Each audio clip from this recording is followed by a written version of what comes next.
Good morning. So we are on foot to the post office with the Blue Bag Mafia. Wife is a little sore at me still.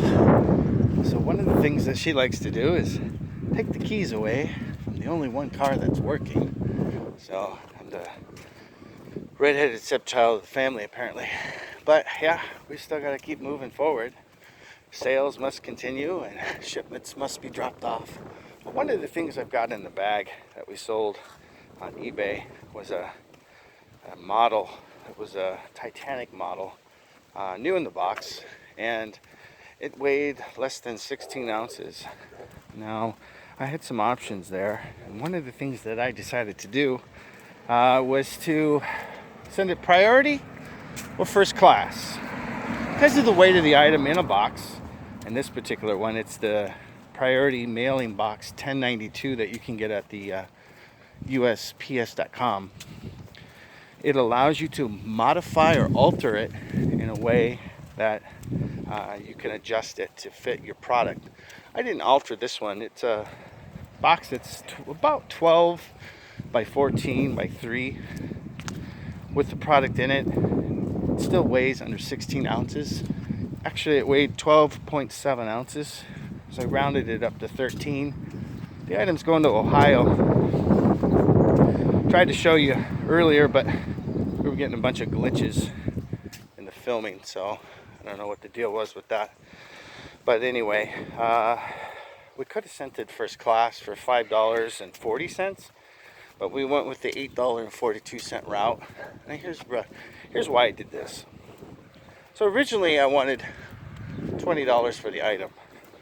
That's what they were comping for. I realized I'm going to get hit with the 13% from eBay and PayPal. People probably think I'm crazy right now. I'm talking to myself, but I'm not talking to myself. I'm talking to you right now. So what I decided to do was to add $3.99 on the shipping and put $3.97 on the cost. So basically, it's more appealing, more attractive for the customer because it's $23.97 is relatively close to the $20 in $19.99 that they were comping for. And I figured as all the cheap ones get sold out, mine's still going to become somewhat attractive. So by the time they figure out that that's what they want, that shock at the end of the $3.99 for shipping isn't really going to surprise them in any way, shape, or form. Amazon used this tactic years ago, if you remember. We used to have to pay $3.99 or whatever it was for anything shipped. Well, I still use that on my eBay. And I don't know if it really hurts me or not, but I don't think people squabble too much about paying that $3.99. So at the end of the day, when I paid out the $8.42 to ship the box, I actually only paid like 49 cents out of the cost of my $20. To me, it was worth it. Yeah, I'm still going to get less than what I initially wanted. But if I had only said 20 with free shipping, it would have costed me half of my profits. Especially when I only paid a couple dollars for the item. So if you're new to the channel, those are some of the things you can consider when shipping. It's kind of a loopy, crazy way of going about it. I call it the crazy 8 because there's no consistency on it all.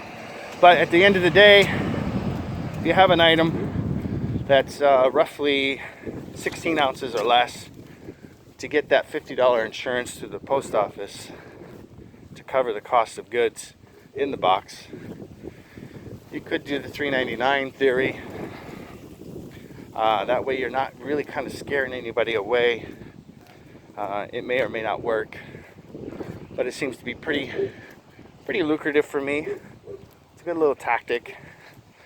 Sometimes I do $2.99, depending on what the weight of the item is, if it's even less. But when it gets close to that 16 ounce, I like to add that $3.99 to it. I always factor in, because I live in California, I always factor in the worst case scenario. So it's about $10 to ship to the East Coast on items around a pound and more to 64 ounces, I believe. So anyway, getting out of breath. Can't walk and talk at the same time. We're still under quarantine, but I still need fresh air. Anyway, thanks for watching, guys. If you're new to the channel, like, subscribe, and hopefully you learned something today. And if you already do something like this, congrats and keep it up. I'll see you guys next time. Take care.